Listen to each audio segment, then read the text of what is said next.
Being a homeopath, Cohen was able to write accurately about the various treatments tried and the surgeries performed during Bhagavan's final illness. Meanwhile, he was starting to see glimpses of the bliss which Bhagavan had said was the very nature of the self. It had taken a long time for Cohen, but being an intellectual, he still had doubts. He had read in the scriptures that the ultimate realization is always instant and sudden. He went to Bhagavan and asked, "Bhagavan, the scriptures say that the final realization is a sudden and instant event." Bhagavan smiled at Cohen and said, "Yes, but it should not be forgotten that before that, there must be a maturing, which is a slow process, like the ripening of a fruit on a tree." Cohen records that on 12 April 1950, 2 days before Bhagavan's Mahanirvana, "It looks like we are on the eve of doomsday, the eve of the day on which we are destined to be deprived of everything we hold worth living for, our refuge, our love, our hope, the greatest treasure, the precious life of our great master." Maharshi is still conscious and at times speaks, but to the last he asks for nothing, expresses no opinion on what should and should not be done for him, does not complain of any pain, except when lifted or touched on a painful spot. Then and then only, as if to give a piece of information, he would remark, "There is not a spot that is not painful to the touch." Then the attendant takes great care in handling him, especially today when the pain is so severe. After Bhagavan's Mahanirvana, there were a lot of quarrels and feelings of enmity towards the management. Most of the old devotees had left. From 1950 to 51, the situation was so precarious in the ashram that there was no breakfast, tea, or coffee, only lunch and dinner. Soon the Sarvadakari Nirajananda Swami, my grandfather, known as Chinna Swami, also dropped the body, and my father became the next president. He did not know English. Cohen supported my father by writing the many letters and defense affidavits required for the numerous legal cases against the ashram. Cohen was immensely helpful in getting the ashram back on its feet. Being the true enunciate that he was, when everything was almost settled, he passed on his small cottage to Mrs. Telayarkan, another devotee with whom he was sharing it. He also had a small piece of land next to my father's land. He bequeathed it to my father without any condition. Not wanting to be a burden to the ashram, he went and settled in Vellore. When I asked him why he left Arunachala and settled in Vellore, he replied, "My asthma became worse. The weather in Vellore, though just 52 miles from here, is more conducive." When his book Guru Ramana was ready, since Ramana Ashram could not publish it for want of funds, he published it himself in 1952. I wanted to bring it out as an ashram publication. I went to Vellore and made a request for its publishing rights, and he agreed. When in 1962 I brought out the second edition of Guru Ramana for no known reason, I sent a copy to Dorab's elder sister, who was an equally staunch devotee of Bhagavan. At that time, she was having very serious family problems. She had a small room with Bhagavan's picture, which she used to worship. Her family and relatives objected and wanted to throw away the picture of Bhagavan. But she told them, "You can do anything to me. Just give me half an hour to worship Bhagavan." When she was denied even that, she decided to question Bhagavan and take him to task by locking herself in that small room. She prayed, "Bhagavan, prove to me that you are there, that you are my Guru." I have visited her in that big apartment. Between the front door and the floor, there was a gap of an inch or two. Her meditation room was in a straight line from the front door. The meditation room's door, too, had a similar gap. The postman whisked the parcel I had sent her through that gap. It went straight into her room and hit her forcefully.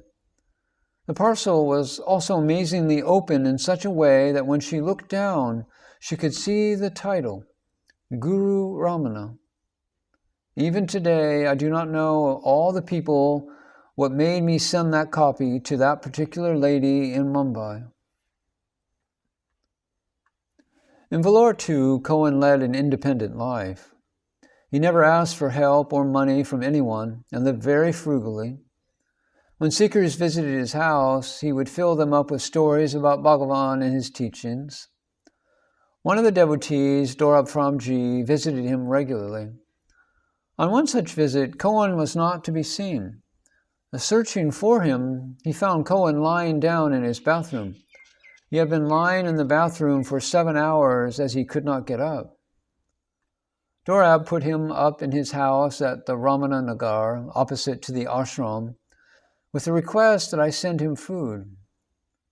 After a year, he again fell in the bathroom and was not discovered for many hours.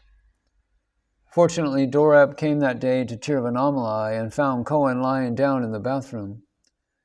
And he came running to me, saying, "We cannot leave him without assistance. Let him stay in the ashram." In the ashram, he fell one night from his bed and thought that he had broken his legs. I brought both orthopedic and Ayurvedic doctors to examine him. After checking him, they found that nothing was broken, but Cohen had convinced himself that his legs were broken and that he could not walk. I got him a wheelchair and appointed an assistant called Kanan to serve him till the end. Cohen was very kind to me.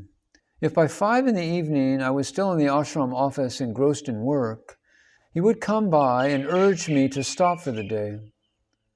If I protested, he would scold me. "What is all this work? You have come here for sadhana. We have come here for our master. All this service to the institution, to the master, this will all bring you name and fame, popularity and comfort, but you will be nowhere near emancipation. Wake up, Ganesan. Wake up as I did. I did enough service and then went into solitude. Go into solitude. Plunge into sadhana." Cohen told me repeatedly, "Do not be duped by all these imaginary convictions that you are serving the guru or helping the institution." Whenever I went to his room after my work at the office, he would tell me again and again, "Beware, beware, go back and do sadhana. All this work is of no use to you. I am interested in you, Ganesan. You have come for emancipation." Cohen alternated between hallucination and normalcy towards his last days. Immediately after saying this, he would continue, "Your father has put me on the 7th floor. I have no legs, and so how can I climb to the 7th floor?" The first time this happened, I was shocked. "Cohen, you are one of the greatest intellects that has come to our master. What are you talking about? There is not even a 1st floor in Ramana Ashramam." But he continued to blabber, and I shook him to get him out of what I thought was his delirium. But at this, his eyes brightened, and he said, "Ganesan, just as in old age the body goes out of control, the mind also sometimes loses control. But since we are neither the body nor the mind, it does not matter." "What state are you in, Cohen?" "I am in bliss, total bliss." And then the next minute he started blabbering again. You appointed me only one attendant, Kanan, but there are 9 Kanans in my room. How can I sleep alone in the room? When bewildered, I shook him again, and once again he looked at me steadily and said, Why do you listen to my mind? These are all in my mind. I told you not to listen to my mind. Since the intellectual aspect was very important in his life, his mind was now playing tricks. When some of the old devotees had to go through intense physical suffering in their last days, I have asked them, why should someone like you get such a disease? They would invariably reply that it was because they had paid too much attention to the body and its comforts, and now it was returning the favor. Cohen was the first devotee I saw who actually demonstrated the bliss that was beyond even the mind. When I asked him why he blabbered, Cohen answered, When I turn my attention outwards, it blabbers. When I turn my attention inwards, it is bliss. Remember this, Ganesan, and I bless you that you should never have this affectation of the body and the mind. I bless you. And sometimes when he cried, I would console him, saying, Cohen, why do you cry? You will pass away smoothly, as peacefully as you slip into deep sleep. A very humorous man, Cohen would then give me a smile and say, I know, Ganesan, why you say this. You are saying this because after I die, you can tell everyone else that Cohen died exactly as you predicted. For some reason, Cohen was very particular that his body be buried in the ashram. My father and I assured him it would be done. Cohen even showed me the spot where he should be buried. Sometimes when I was not at the ashram, he would take Kanan, his attendant, to that spot and instruct him, dig a pit here and drop my body into it now, then fill it up with earth. Frightened, Kanan would shout, Oh, no, no, that is a sin. But Cohen would plead with him, It is all right, Kanan. Don't worry. This is the place where I will be buried when I am dead. I am only asking you to do it now when I am alive. That's all. No sin will come to you.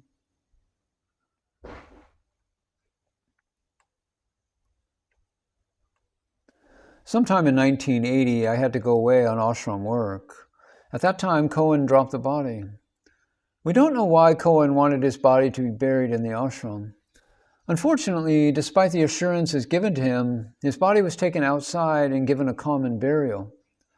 When I came back from my tour, I said, Cohen was one of the greatest devotees of Bhagavan. He is a spark from Arunachala.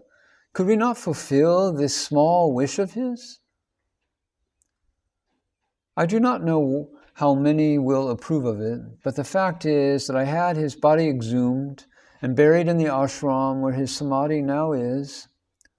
And that night I slept happily knowing that Cohen's wish was fulfilled. Cohen was no ordinary person. We should not waste our thoughts on why he asked to be buried in the ashram if he was beyond his body and mind. Instead, we should look at how it happened. When he was in Vellore, he had given money to a Christian institution to take care of him during his last days. What forced him to fall in the bathroom and then brought back to the ashram, what is it that did this? It would have appealed to his sense of humor that though he wanted his body to be buried in the ashram, it was buried outside at first. Then the higher power played another trick and brought his body back to be buried inside the ashram. This very bright spark had gone back to the hill of the holy fire. Samuel Suleiman Cohen had been reabsorbed into Arunachala. Cohen's life is our life. It is like breathing. Breathing is common to all, but it is individualized. In the same way, Cohen's sadhana-oriented life is everyone's life. Reading about him and absorbing it awakens in us that pure awareness which Cohen aspired for and lived all his life.